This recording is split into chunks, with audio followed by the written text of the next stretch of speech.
Welcome back, everyone, to another episode of Ventures in DevOps. And I am really excited today because we're going to jump into one of the areas that I find personally really interesting, but also our guest has worked at a number of companies in areas that I feel like lots of companies get wrong. So I just want to welcome to the show Sylvan from Rootly, who is the head of developer relations. Hey, how you doing?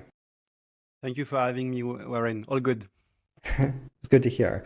So I said head of developer relations, and I got to be honest, I feel like a lot of companies have started to overutilize this term to mean a wide variety of different roles and responsibilities. Can you give me like a breakdown, like what it means for you today? Yeah, absolutely. Actually that's a great question because I just posted about this on LinkedIn 2 days ago. When I was hired, and historically the role of developer relation is to empower developers to use a product, developer tool, by providing education resources, by answering any questions they may have, and then just overall marketing, the product in a way that fits engineer, which is not product marketing, right? It's all about what you get out of it. Don't tell, show me. So it's tutorials, talks, in the form of article, YouTube video, and so on and so forth.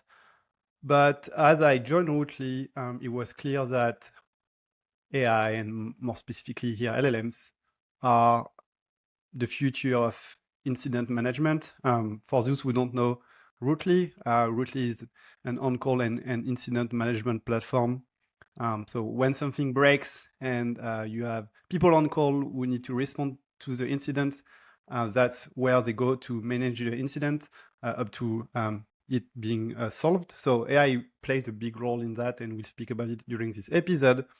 And most of my time actually at Rootly, most of my ARG, I would say like maybe 75% has been dedicated to AI agent relations. um, because we can see AI agent as just another member of the team. And this agent also need to be taught and onboarded, just in a way that's different from humans. So I would say while I'm the head of developer relation, I can also say I'm the head of AI agent relation. Well, that's definitely a wide area. I'm a little interested because I found you mentioned this that you're not doing product marketing, but you're still marketing in some way to engineers. They've notoriously the biggest challenge to get engineers on board with whatever you're trying to sell. I mean, I found of all groups of people, yes, even ones in the technology space, I feel like engineers always want to do things themselves, right? It is, and with Rootly, we are targeting SREs, site reliability engineers, who are even more skeptical and hard to convince because, and for good reason, right? Their job is to ensure that the infrastructure is running smoothly and in optimized fashion. And so you want to be careful with the tool and the new framework or new tool or methodology that might bring chaos or instability. And so I used to be an SRE myself.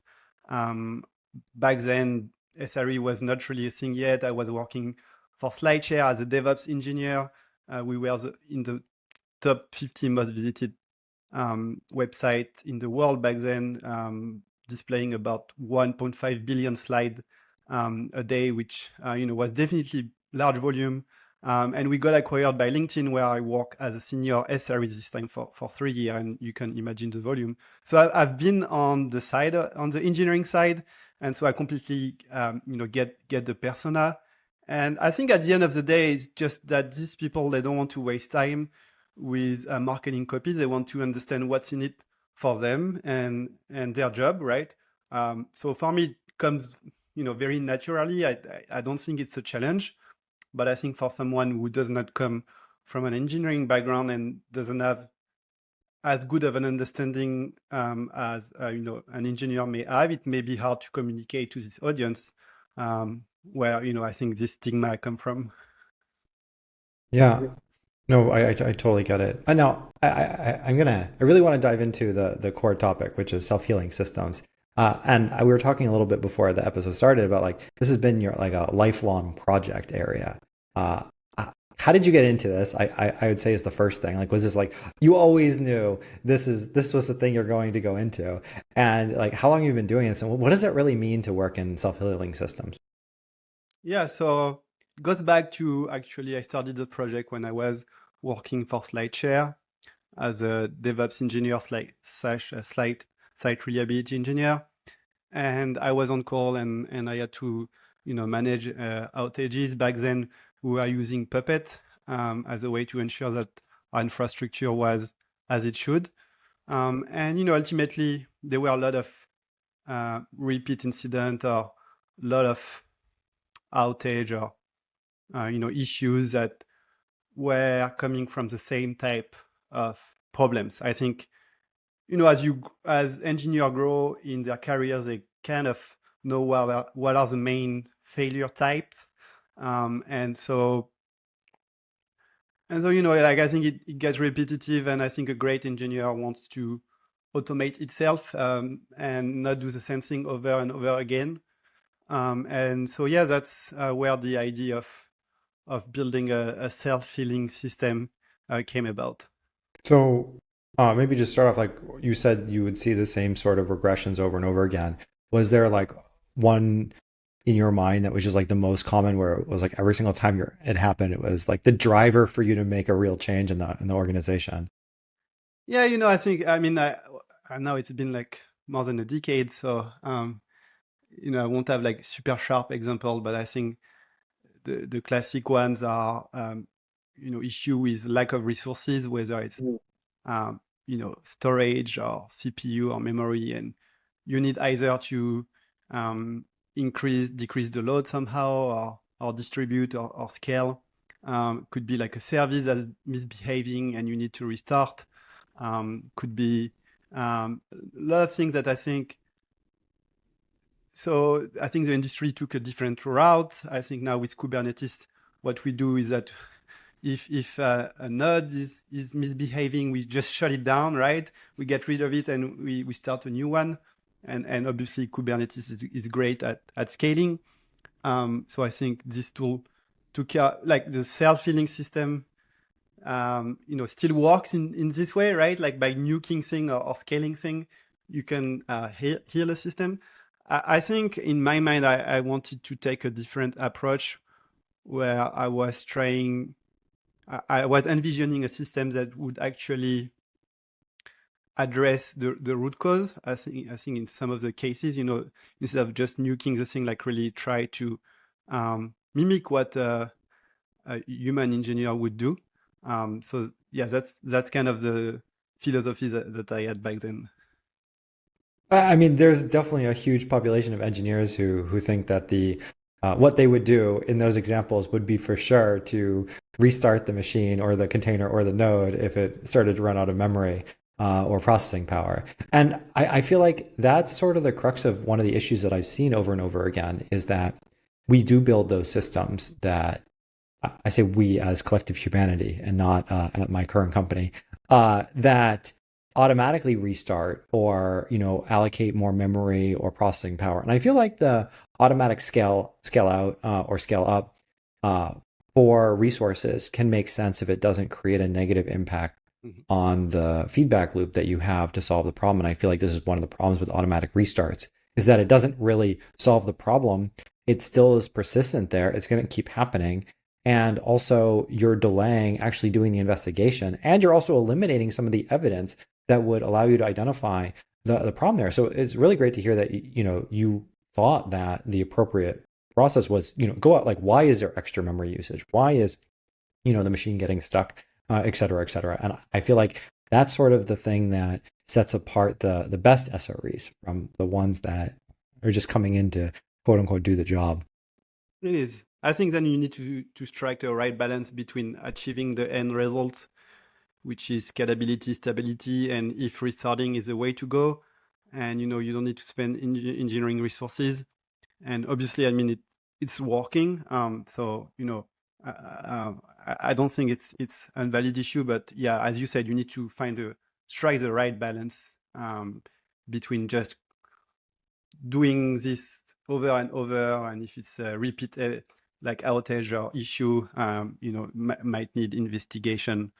And so the the idea that I had back in 2000 was, I think I started in 12, 13, was to really ingest as many data as you can from a distributed system.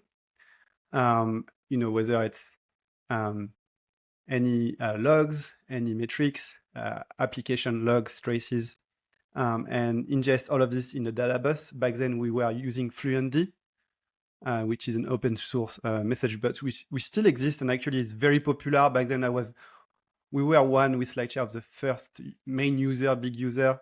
Actually, shout out to the team if they are listening. Now they went very far with this technology, and store all of this in unstructured database. Back then, I bet on MongoDB. It doesn't really matter the technology, but that's what we use for the prototype. And then based on that, come up with like a state of a system, and use and then like try to resolve this issue by throwing at the system a bunch of actions that would be safe. I'm not speaking like any action like like a RM action or something like drop database. Like you need to be careful, but have a set of safe action, and then use machine learning as an engine to learn basically what, depending of the state of the system, what could solve the issue. And so we designed this for a web distributed infrastructure. Actually, continued this work at LinkedIn, and they asked me to write a patent, which eventually was accepted. But yeah, I never got a chance to build it, unfortunately, because then I left to become an entrepreneur. But that's why, I was telling you, I've been swimming in this topic for a little while. Yeah, I mean, I still want to go further into that. So, just to summarize a little bit, the strategy is we're collecting tons of logs, maybe metrics, etc. We maybe have access to the source code, and we train on that data to identify, based off what sort of errors we're actually seeing, how to pinpoint potentially, is it a part of the source code or the infrastructure, which could be problematic, and then utilizing that on errors that actually do come out of the system to help dive into identifying the cause, or does it go further than that?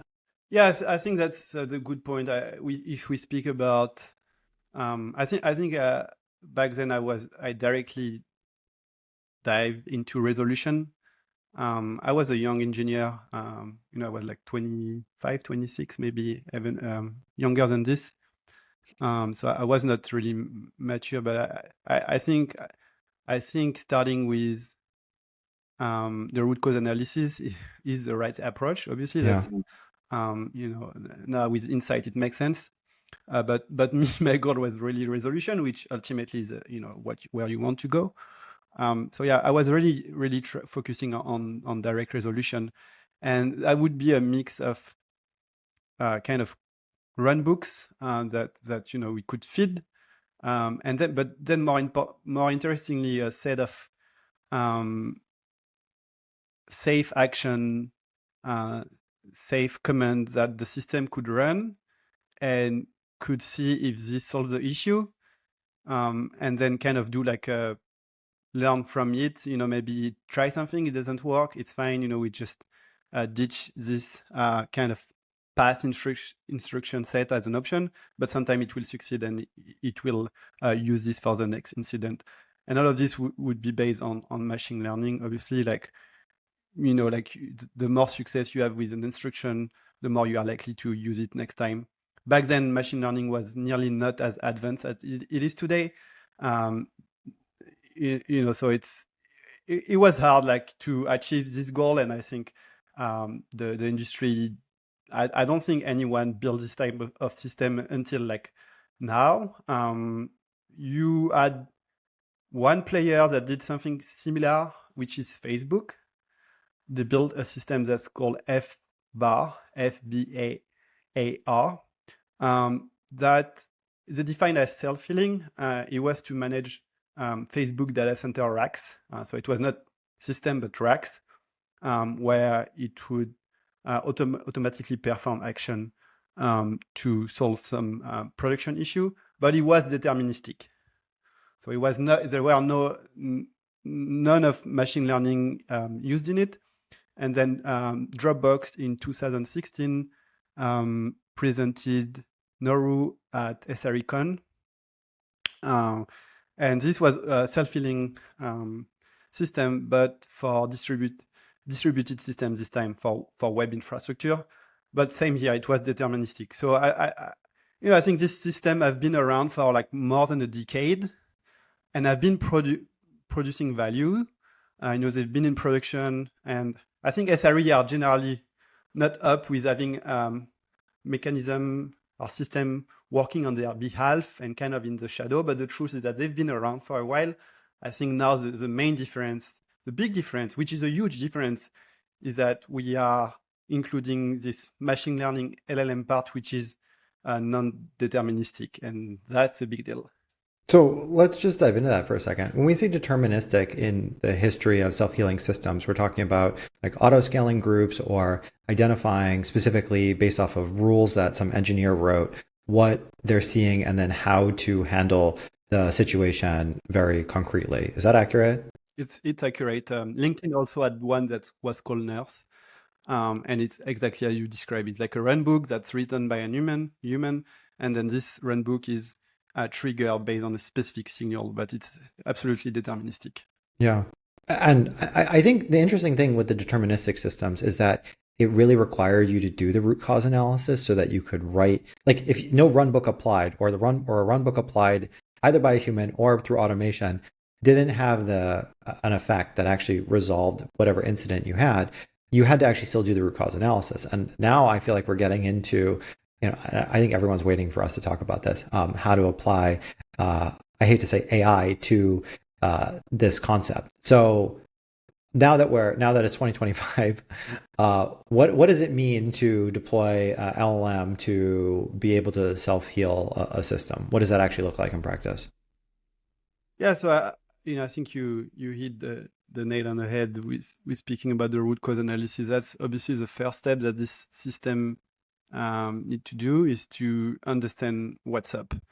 I think in the past it was a mix of, for this self-healing system, I think a part of this runbook were ran automatically based on a very specific maybe error log, or something like very trivial, and then it would be automatically applied. In other cases, a human would need to do the root cause analysis, and then you would push this runbook, which would still save a ton of time, right? Because this system would orchestrate all the action that needs to be done.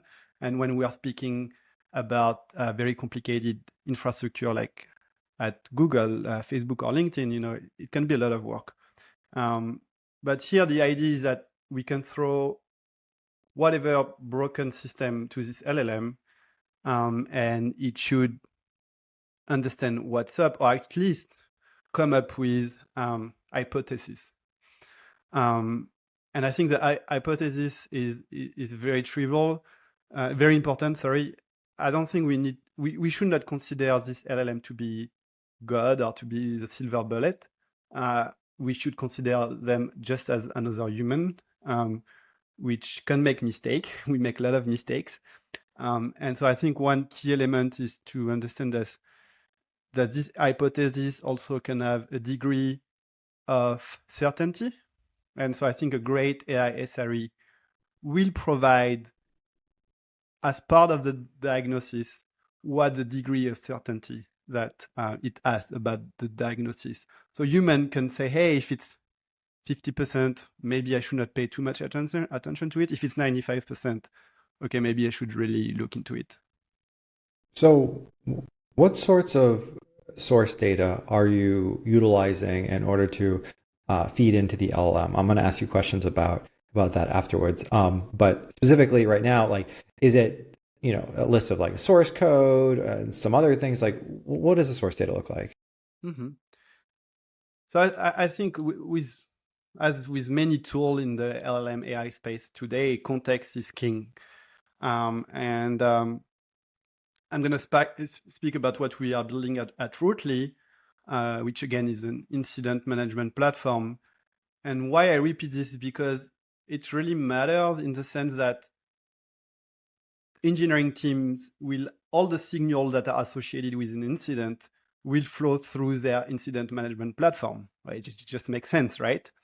And so these platforms, such as Rootly, have pretty much all the context that is available generally to solve this incident.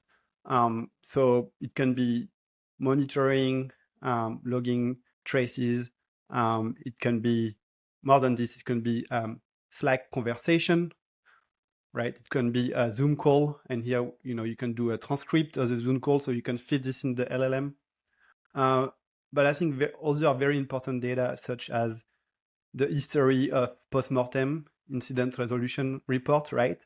Where everything is documented from what happened, how it happened, how did we solve the incident, how this incident, how it was solved, who solved it. And all this data is like super important for the AI agent to find a root cause.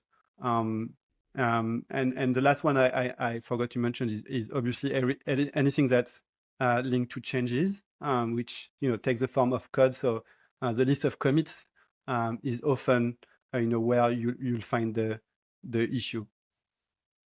So you've actually got a system that ingests all this information and spits out some action items to take. And then I imagine some companies are actually automating based off of that to remediate the problems in production, or is this like you need a human to review this before you do anything else? Yeah, I think the safe this field is extremely, like, the auto healing mechanism around LLM is extremely young. The oldest company in the field may be 2 year old, perhaps, or even less. There is a lot of competition um, in the space. I've seen at least 25 products, and I've spoken to a lot of engineers who are building this internally at large companies. Um, so, I think everybody's doing differently. The maturity of the product is also very different. But I think for SREs, obviously, reliability is ultimately the goal, and not experimentation, right? It's secondary goal. So, Definitely. right, starting with just investigation is the right way to go. And then I think as the space mature and perhaps the model, what was great with this technology is you can teach it, right? It becomes better over time. So you can train models on your data. You can tune it, right? So as the technology mature and the model is learning, and perhaps we are learning as humans, we can go more towards uh, allowing this tool to do the resolution. But I think the first step indeed is just, for now, root cause analysis. Yeah, I mean, at least from my personal standpoint, I'm scared to hand over the tools to make changes to production infrastructure uh, automatically without involving some sort of review process. And I mean, I guess it's fine to have like another LLM review the first LLM's work in some way, but I don't know if the direction matters. Like, I think you need someone to review the context of what's happening, just like you probably want multiple engineers on call to actually validate any sort of code changes that would have to go into production. Because, I mean, otherwise you're in a situation where there's a critical event, it's 3 a.m., something's going wrong with the database, you log in and accidentally drop the production DB. I mean, I'll pause there because this has actually happened to more than one company, but I think there's one in our history. I think it's almost 10 years old now. A major source code Git server company had a production incident, very famous with their, I think it was Postgres at the time. So engineers definitely not infallible when it comes to remediation. But I guess my question is going to be, Do you find with all the data that you're collecting that the set of incidents all point back to some, like, as far as you're concerned, repeatable or already seen problems? Like, oh yeah, this is sort of software development issue or some syntax problem, like a null reference exception or dynamic module loading or memory exhaustion or something like that, or are there like minor differences as time goes on? Like, oh, well, it used to be this set, but the next thing is sort of something that we haven't discovered yet. And so you're still discovering sort of new failure modes. Mhm. Yes, I just piggyback very briefly on what you said before. I totally agree with you that LLMs should just be considered as another human. So code review, doing canary deploy, passing the change through CI/CD, basically making sure that the change is safe is just a must do, right? I don't think we should treat what the AI say as the resolution path as any different as a human would say. I mean, it goes further than that, though, right? Because if we were able to confidently take the output from LLMs and feed it back in, LLMs should be able to develop a increasingly large solution of any size. And we see that no company has an automated software development agent engineer that can just continually push out code. Even ones operating on very small scopes have utterly failed in their release and their push out of their products, let alone larger companies that have been trying to build stuff up. And the recent craze on vibe Right. coding, Yeah. yeah, I mean, and for anyone who's not aware, it's this idea where you don't even look at the code, you just have the LLM produce all the output, and whenever there's a problem, you just say, "Hey, here's the issue. Try to fix it." The problem is that the context window will have to keep growing indefinitely. Every new feature you add will continue to grow. And so, as long as we have these two failure modes, A, the LLM's finite context window, and B, companies who have made it their sole goal to make money off of automated software development aren't making money off of that, aren't like wildly successful. The likelihood of you being able to do it, us being able to trust them fundamentally, tells us that, we're not at that point yet. Oh, for sure.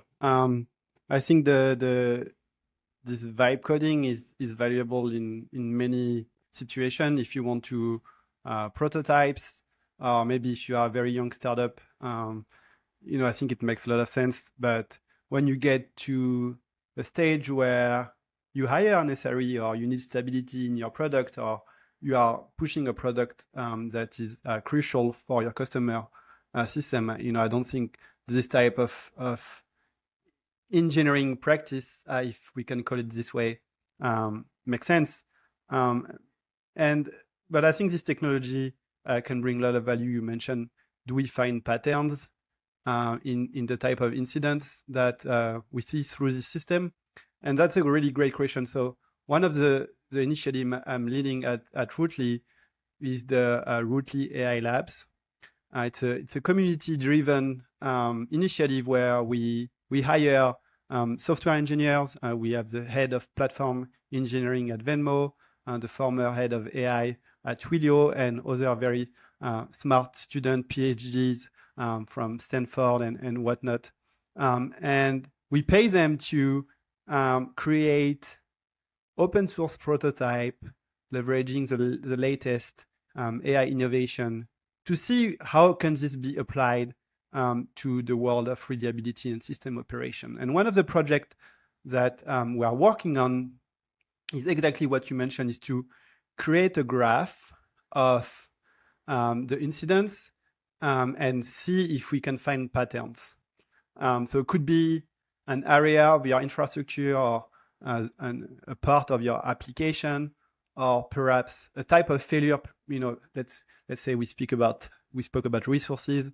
Is the resources often something that's failing our system, and maybe because our scaling rules are not aggressive enough?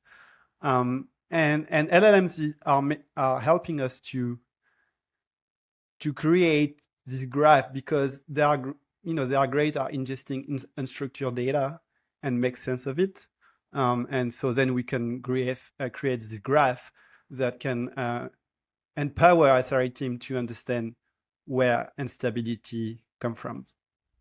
I mean, that's something I'd be super interested to find out, like where statistically are the most problems coming from, and how that maps, or like what the confounding variables are between maybe the culture of the company, or the software languages that they're utilizing, or the frameworks, or the industries, right? Maybe these industries have these common incidents. Like, I think that'd be super interesting to see. Well, yeah, so we are building it. You can check it out. We have a GitHub space. If you look for Rootly AI Labs, everything is open source, and we are always welcoming people to join, just giving ideas or contributing. Again, we are paying people to do that, so it's kind of a side job. But yeah, I think AI is bringing like, and I would say it's kind of a side thing. It's not it's not as an ambitious goal as like self-healing system, but I do think that's where you see that LLM can allow you to do other things that are interesting. Another prototype that I think is might be interesting. Two other prototype. I'll speak about it very briefly. One of them is to create a diagram out of a postmortem, showing where things went wrong.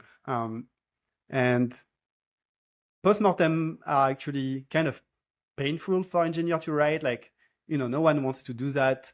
You need to remember what happened and bring all of this together. Actually, that's what's good with LLMs, and that's something we have in Rootly. Rootly will draft a postmortem for you, and then you just have to review it. And chances are that the postmortem is going to be great. And then the next step that we tried with the Rootly AI Lab is, how about trying to offer another way to consume a postmortem, and a visual way may help, especially I think non-engineering audiences, to understand where the failure happened and why this other service that may seem totally unrelated was down as well. So the way it works is that it will ingest the postmortem, make sense of it as a JSON, and then ingest your code base, infrastructure and code, and make a JSON out of it, and then merge these two and create a markdown graph. Yeah, that's another way to leverage LLMs, which can ultimately help SRE team to do their job more efficiently. I like how you called out that after you've pushed out post-mortem, that someone actually has to review what you've created.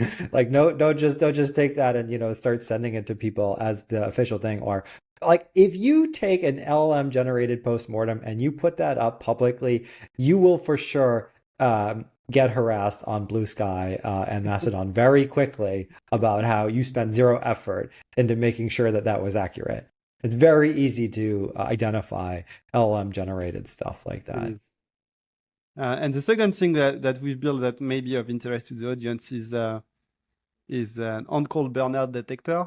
I think that's particularly interested for companies that are distributed, where manager may not be in touch as much with what the team is doing, and especially for large companies. So what we do is that we feed all the associated data about incident responder. Can be how long was their shift over the last week, how many incidents they had to troubleshoot, what was the severity of this incident, how long were they working during the night, and so many signal that are all unstructured data, right? So we, again, like, LLMs are great at this, and then from this, an LLM can come up with kind of a burnout level, and see, hey, like, this person was like smashed very hard with a bunch of hard incident, like, you may consider giving them a break. So as long as it doesn't also suggest the therapy that should be necessary and try to provide that, I think you're on the right track there. It can be difficult to see the differences between individuals. Like, some of them are way more interested in actually jumping in and diving in and trying to identify those problems and solve them, and others are care more about the routine. But I don't think in the history of my engineering career I ever saw someone jump up and down and say, yes, I would love to be woken up at 3 a.m. and jump on a call with other people and try to justify what was happening. So, I think you're definitely onto something interesting there. Yeah, I was when I was young because I wanted to learn, but now I'm definitely not into that. No, I think that's an interesting point because your career, things change for you over time, and maybe at some point you are willing to make some sacrifices. But I don't know if it was the case for me. Like I remember my first job out of university, there would be incidents in the middle of the night, and I never had to deal with that sort of thing in my life up until that point. Like I didn't run my own data center in my home, and even if I did, it was not at the point where you'd be like getting alerts to be woken up to deal with one of your virtual machines failing. And the university wasn't a thing. You're definitely awake while you're causing problems, right? Things aren't happening while you're sleeping. And so at my first job, like this would happen, and I definitely came away from that with the idea that this is wrong. Like I don't ever want to be woken up in the middle of the night. Like you don't have to be. It's not a requirement. And since then, like I've really been on the path of highly reliable systems, and I think the part that really stumps a lot of people is they focus a lot on the preventative nature that they can try to prevent every problem. Oh, get 100% test coverage, or have a highly reliable solution by duplicating the infrastructure in multiple regions. And I mean, the thing you said this at the beginning of the episode, which is that it will go down. Like you cannot have a 100% reliable system. And so at some point you have to optimize for recovery and not just prevention. And this is where I think a lot of people get stuck because like at our company, we have a 5 nines reliability SLA. And that means that by the time someone gets alerted and they get online, we've already violated the SLA, let alone identified and fixed the problem. That's a great point you bring. I think this system. Well, first of all, getting woken up at 3 a.m. is never a pleasant experience, and it takes time for your brain to get into it. And maybe you were in some deep sleep, and you are waking up and kind of having like little panic attack, or something like tough on your body, and then you need to get time to ingest the data and so on and so forth. So we know how hard it is for your body and your mind. I think that's where AI SREs, which are like self-healing um, system or tools that can lead to that, can help. Is like, hey, this tool can ingest so much data in such a small amount of time and give you something to get started, like an initial root cause analysis.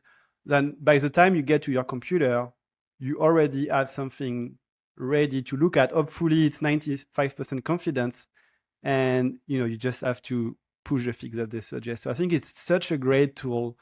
I think that will have a great positive impact on the health of our people. The second thing I think that's interesting with this tool is that you mentioned 5 nines, and we know that it's possible to get 5 9 or 6 nines, but the companies that are achieving that, like the Google of the world, are investing huge amount of resources, human and financial, to reach this level. And for the rest of us, the rest of the business is simply not possible. Until today, I believe that these self-healing tools will allow companies to reach this type of SLA without spending the budget that Google does. And I think that's going to redefine the SRE space. Yeah. I mean, I will say that one of the biggest struggles we have is actually uh, customer perspective alignment. Like, it's a challenge for us to know what the status of our system is. Like, it's subjective. Is it up or down? Is not like you can look at some chart and have the answer there. And what's even more important is that if we believe that our system is up, that our customers also believe that our system is up. Because this mismatch is really what you're trying to solve for. If customers always like 100% reliability is not whether you think it's up. It's whether or not, the people that are paying you money to, run some system believe it is. And the customer expectation alignment, like that's actually a really, that's a big, huge challenge. And I'm not sure you can, you can fundamentally solve that problem. But yeah, I do think there's a huge gap with a lot of companies being able to get from where they're at, which is like their software is going down like at least once a week to something much further than that. Yeah. Yeah. So I do think the LLM can help with that in some capacity. Maybe I can jump also and share a little bit about what are the challenging of building this type of tools. Yeah, please. Uh, I'm dying to know. right. So I think one of the hardest thing, which I think is a big weakness, is obviously the non-deterministic part of the system. And here I think the old adage, you cannot improve or fix what you cannot measure, is works very well, right? Like for LLMs, even if you provide the same input, the output will be different. And so it's very hard for engineering team to ensure that one, is my system running well? As you say, it's subjective, and I think here it's even more subjective, because it's not a matter of just, hey, how am I getting a 200 or a 500, or maybe it's a 200 but which with too much latency. Here we are speaking about an output which is natural language. And second, is my output better or worse? Um, so that's like a big challenge in building this system. Um, and another point is that this system don't have skin in the game, and LLMs are like dream machines. They are designed to put together chain of tokens that are using statistics the more likely to be pleasing. And sometimes this what they assemble is not rooted in reality, but they still did their job as they should.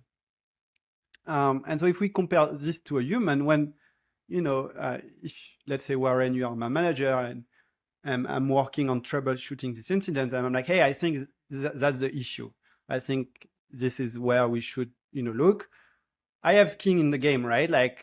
Like I'm putting my skills on the line, and so when I share this with you, I have a certain degree of certainty that this is a probable cause. For LLMs, there is none of that, right?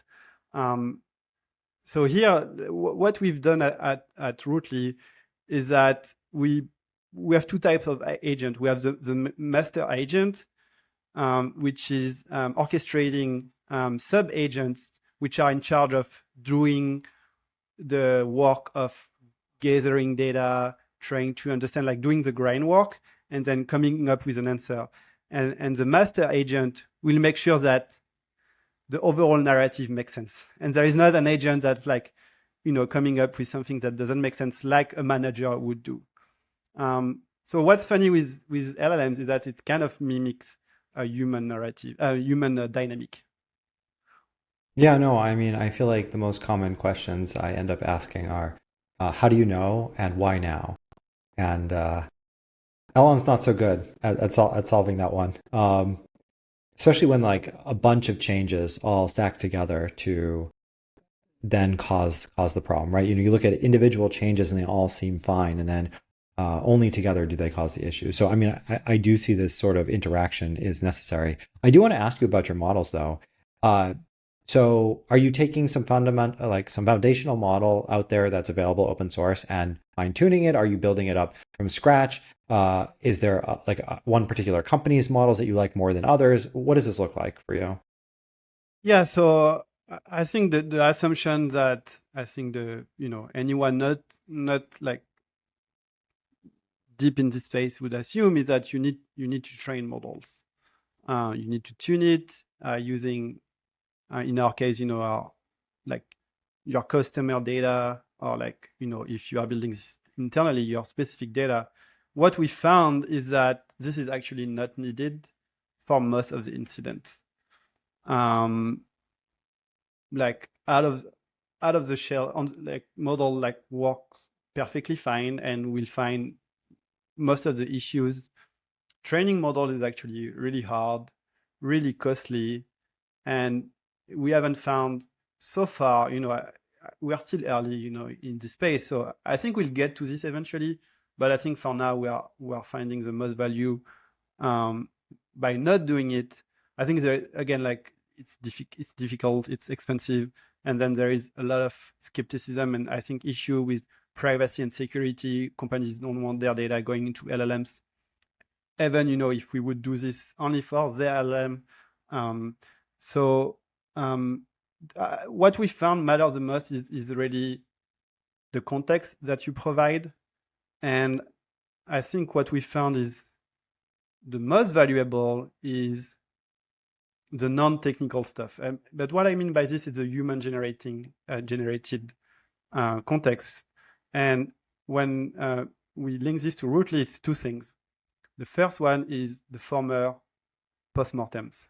Like this is a gold mine of information. Most of the time, your system is unstable and it's gonna, this area will remain unstable at least for some period of time. Generally, you have action items that your team is supposed to implement. Sometimes these action items are done, sometimes not. There is always a priority issue with we need to release this feature versus fix this potential bug. And the second thing is all the communication that's happening on Slack or Teams or Zoom or Google Meet or uh, and whatnot, where that's how incidents are solved, right? It's human communicating between each other and sharing so much information that's business specific, right? Like LLMs are trained on a ton of data that's online, but it's not specific to a company, obviously, right? And so we found that this data is what really boosts the results that we get out of these tools. Yeah, I mean, I think you said it a different way. I like the context of you have to pull in the business criteria, understanding, and context in order to have a valuable output.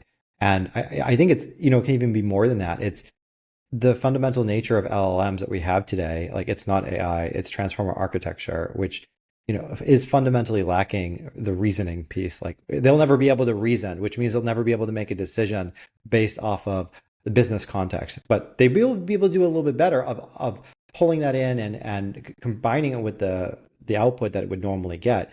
So, my one of my questions is here. Okay, so building up a foundational model, and I think we've heard this before, on adventures in DevOps, and that's that it's incredibly expensive. Also, the industry is moving quicker, that the new foundational models are just as good. So spending money on building a new one doesn't make sense. Actually, I think we heard one time that even fine-tuning models doesn't make sense because the next generation, while like say Anthropic's 3.7 Claude versus 3.5, it's not really that much of an improvement, but you are getting up-to-date data. If anything, rather, the timestamp has changed. And if you spend time training it, fine tuning it rather, then by the time the next one comes out, all your fine tuning, well, first of all, is a waste. Second of all, it is expensive. And third of all, like you may be able to just throw your queries at your prompts at the new model and get the right answer out anyway. So it's good to hear that. Does that mean you're using you're using like something from Olama or DeepSeek or something like that? We found that what Anthropic provide is generally the best performing. Ultimately, we are integrating a number of different model providers, and we use different model at different step of the process. I cannot explain in detail because it would be too long, but when we are basically like the agent will come up with an initial prompt that we compose, and I would say like different model will, for instance, coming up with let's say the master thesis of what we need to look for Yeah. might be better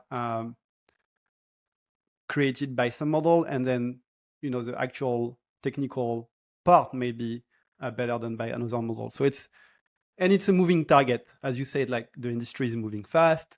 There is a constant flow of new models, and so I don't think it's something that really set in stone.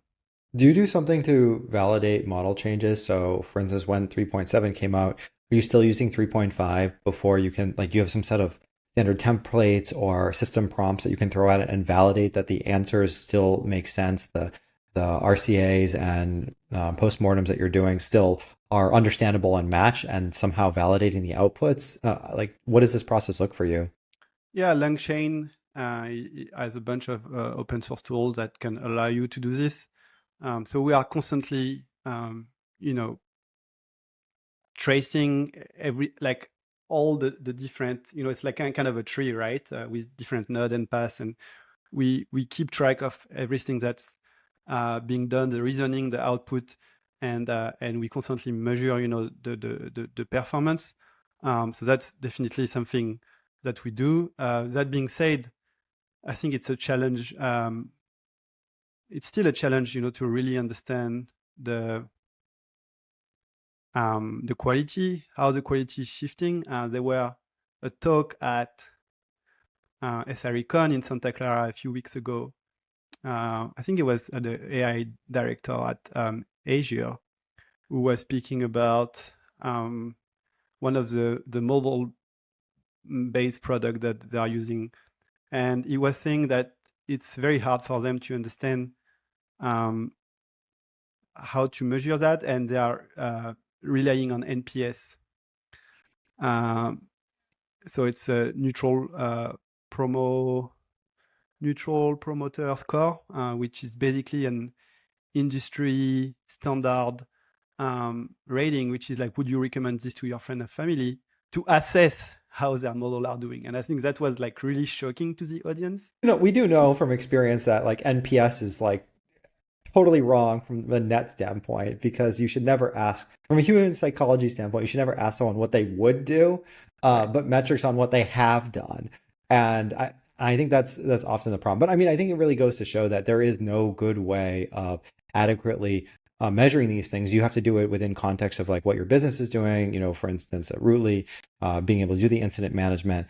And I do think that at least I know I have this question, so I'm sure someone else does that you're getting to the point where you don't want to have to make the code changes to like go into GitHub or GitLab or heaven forbid Bitbucket or one of the other ones to actually put up a pull request to fix the problem. Wouldn't it be great if there was another LLM out there that had the context of the source code and everything, and you could just give it the output from Rootly and have a different agent do that? And that for me means you need to somehow integrate with other agents. And I can't believe I'm saying this, but MCP, Model Context Protocol, like, how do you feel about that? I'm a huge fan of this. I think you are like that's exactly the architecture that you need to have in mind. Is not an agent, is a collection of agents, and it can go as deep as, like, let's say, like, you are doing work with GitHub. You can have an agent working on commits, one on pull request, one on, like, on each type of different resources that you may have with GitHub. You really need to tailor the agent for them to do their best job, because again, like, they don't always have the business logic and understanding that we do as a human, and bringing this context in each of these small, like, subset of agent is critical. For MCP, I'm a big fan of MCP. I've been wearing an MCP badge at SRECon and KubeCon because I truly think it's the technology itself is nothing amazing. Like, at the end of the day, it's just a gateway to an API. Yeah, Anyone who's not caught up on this, like, it's nothing special. Like, just imagine you deploy a new API or reverse proxy CDN in front of your existing software, and you're mapping from one protocol to another one, like from TCP to UDP, from HTTP to or from REST to gRPC. It's really just another one. And I think the joke right now is the S in MCP stands for security. yeah. I think we go back to the what we discussed at the beginning of the conversation. You have the engineer who will be the naysayer, and obviously there is a lot of things that are wrong with this protocol. It's not stable. It's full of bugs. Security is absolutely not a concern. But I think what's interesting is the concept of breaking this wall between this AI agent and all the resources that are out there, whether it's data or system. And MCP is just think it as USB, right? It's facilitating the conversation between these two entities. It's open source, and it really unleash a lot of power for AI agent and data sources, which, as you say, most of the time is going to be REST API to communicate in a way that's very optimized. Because there are many issues with agent to consume. Most of the time, it's REST APIs. As we say, like they may not have the business logic. So getting an information from an API may request you to do multiple calls to multiple routes. And like the LLM may not know if it's feasible. They may not use the best way to do that. They may get lost. And so MCP is really enabling this, removing all of this complexity. And for instance, I built an MCP server for Rootly, and what it allows the developer to do is to, when they get paged, instead of opening the web app, going to Rootly, looking the incident, and it takes time, context switching, which we know is bad for developers. They can just ask into their favorite LLM powered IDE, get me the latest incident. It's gonna pull up in their chat, and assuming it's simple enough and there is enough data in the payload of the incident, you can ask, in this case, I use Cursor to fix the incident. And so you go from production incident to resolution in a matter of a minute. Again, it's, as you said, it's, some people were like, yeah, it's a joke. It's not revolutionary. It's not. But I think what's great is that it allows workflows to be done, and it reduced a lot of friction. And we see a lot of companies, customer like Canvas and Brex. They are huge engineering organization, and they are like investing so much into MCP because they want their developer to remain where they produce the most value, which is in their IDE. And so they are trying to bring as many ICP server. At the end, it doesn't matter if it's ICP. Actually, IBM released a competitive protocol which is called ACP, which does the same thing. But they are trying to bring all the context and the context that engineers need to do their work into the IDE, and MCP is allowing just this. I think I would be remiss if I didn't bring up Randall Munroe's comic on the. We have 14 competing standards for this. You know what? We need one universal standard to do this, and then time later. We have 15 competing standards for this. I mean, because there really are, there's like AWS came out with not long ago Smithy for HTTP services design pattern for documenting their APIs. We had Open API specification. It's on version 3.1 right now. So that's, 3 versions later. And there's a whole bunch of these that different companies use. And I think the biggest trouble a lot of them have is that, like we have Open API specification for Authoress, is that even getting a human to understand what was written there is quite challenging. And so like feeding that into a model is, nonsensical. Like it's just not going to get you the right, as you pointed out, often the pattern is multiple things. I mean, we have things like GraphQL, which, has its own problems and whatnot. So I think we're just going to keep seeing more of these. And I don't think we're ever going to really be able to settle on one. It would be nice if we could have one. The thing about MCP is even if we pretend for one moment that is the worst thing in the world, as you pointed out, like I think Azure, GCP, and AWS all released MCP servers for their built-in like AI products. So you can interact with AWS Bedrock through an MCP server. And like, so irrelevant what you think about that, it now exists. And large companies have put some effort behind it. And maybe they're just trying to capture some of the market share and later things can evolve.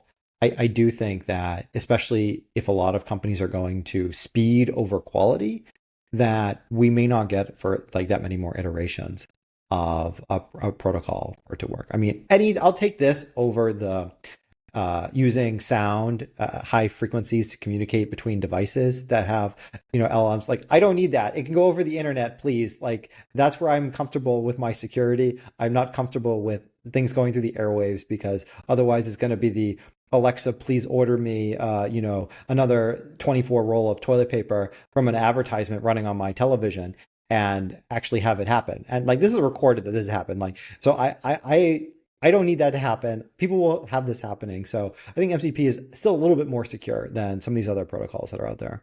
It is. Yeah.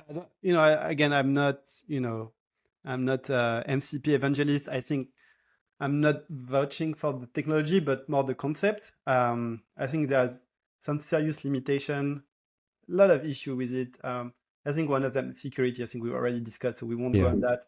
But I think one issue is, for instance, you spoke about Open API. So you can feed actually your Open API, and MCP can use this as a reference, which is great because if your API is constantly updated with the latest state and translated into an API, then you make sure your MCP server is always up to date. What we found at Rootly is that because we work with large corporations like LinkedIn, Canva, and Cisco, and so on and so forth, they have like very specific requests in how they want to run their incident management. So our API is very verbose. We have a lot of routes to please our customer. And if you expose all of this to MCP, it's going to get lost in it, even though it's supposed, to do this. So you need to restrict the amount of route that you expose.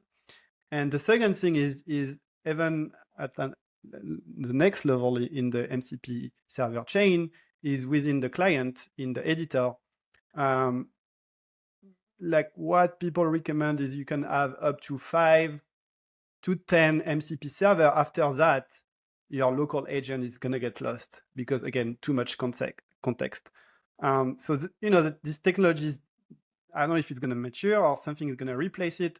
Then you need to envision maybe something that centralize this MCP server into the central hub so you don't have to configure like 50 of them.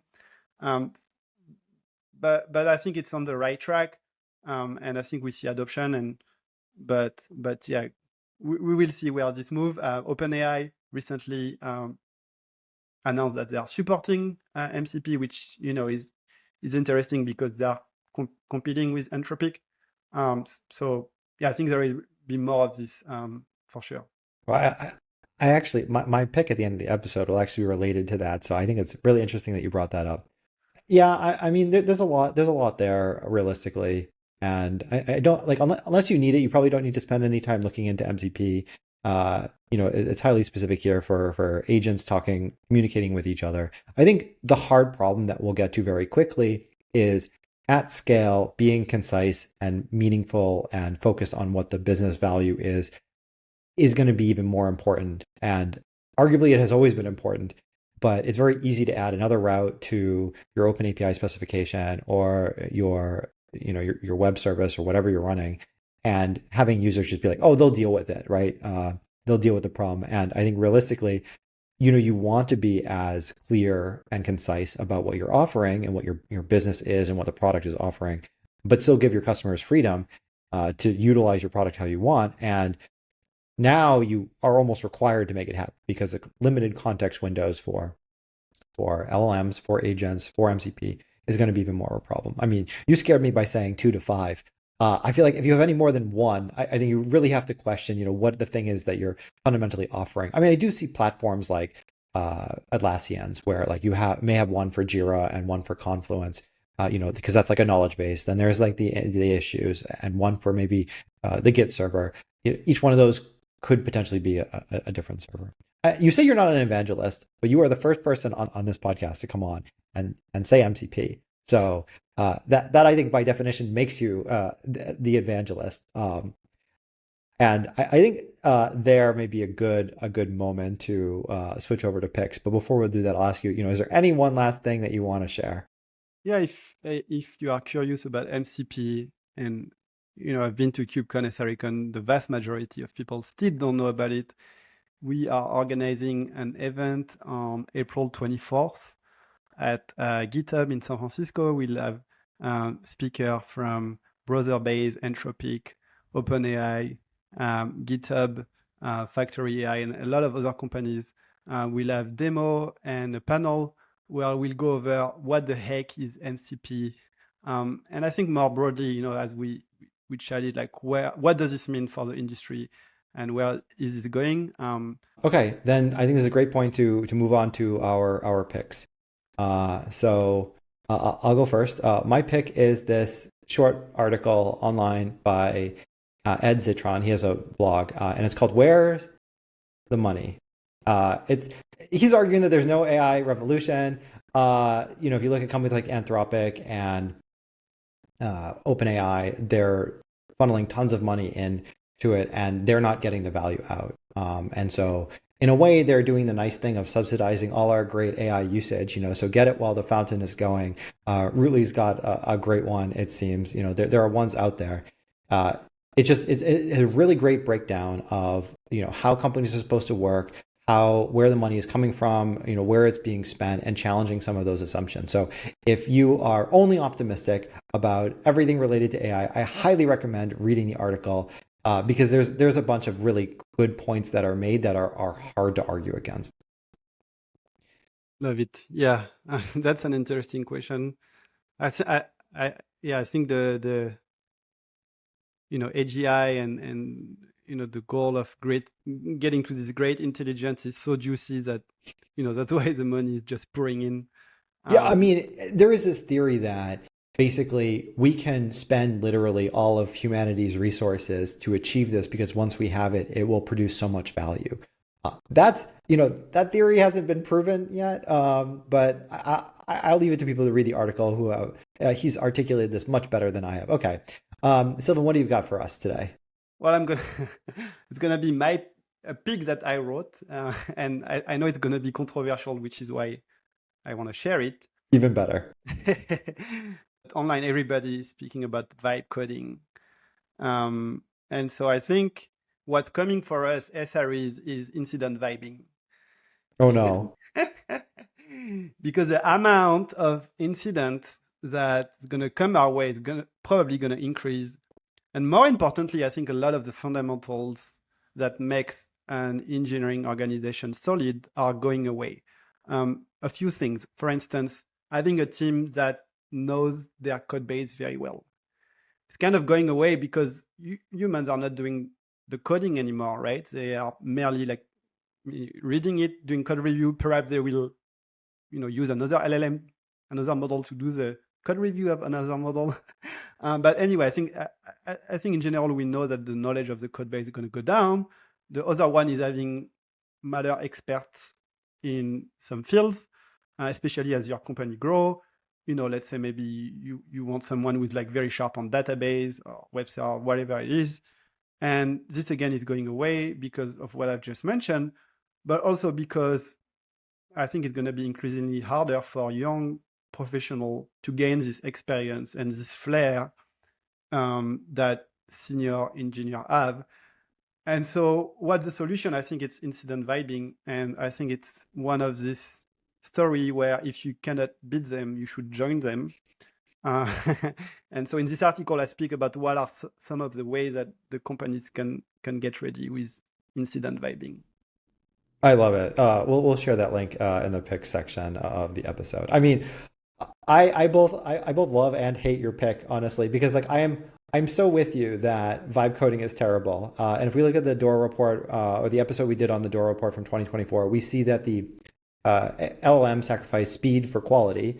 We also know that there's a huge problem coming, and companies are still adopting it. So you have to live with the outcome. Like even if you are using LLMs as best as you can, that means you're gonna get more incidents. And so I'm totally with you. I hate that this is happening, but there's no avoiding it. And so the next level is also vibing the incident resolution. Okay. It is, and we've seen companies, hiring people, engineer, and they cannot code. They can only prompt. And yeah, whether you like it or not, it's happening. It's coming. It's the future of software engineering in some capacity.